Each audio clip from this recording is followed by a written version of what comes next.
Right now আমি এই মুহূর্তে বসুন্ধরা শপিং কমপ্লেক্সে আহ, বসুন্ধরা শপিং কমপ্লেক্সে এসে ভিডিও করার যদিও বা প্ল্যান ছিল না। আসলে বসুন্ধরা শপিং কমপ্লেক্সে আসার পরে দেখছি আমার গ্রামের ছেলে, আমাদেরই বড় ভাই Manjur Alam, Bangladesh national boxer MMA।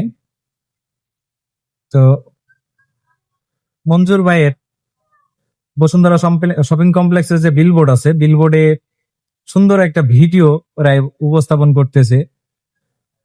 Interesting বিষয় হচ্ছে যে এই যে 300 কিলোমিটার দূরে, আমার গ্রাম থেকে 300 কিলোমিটার দূরে, এই যে বাংলাদেশের অন্যতম একটা shopping complex Bashundhara shopping complex, এর যে বিলবোর্ডে আমার গ্রামের ছেলে, আমাদের গর্ব, আমাদের মেহেরপুরের ছেলে, আমাদের মেহেরপুর জেলা গাংনী তথা গাড়াবাড়িয়া গ্রামের ছেলে যে এই বিলবোর্ডে দেখবো, আসলে বিষয়টা স্বপ্নের মতো। খুবই ভালো লাগতেছে যে আমার গ্রামের ছেলেকে এরকম একটা বিলবোর্ডে এইভাবে দেখবো বলে।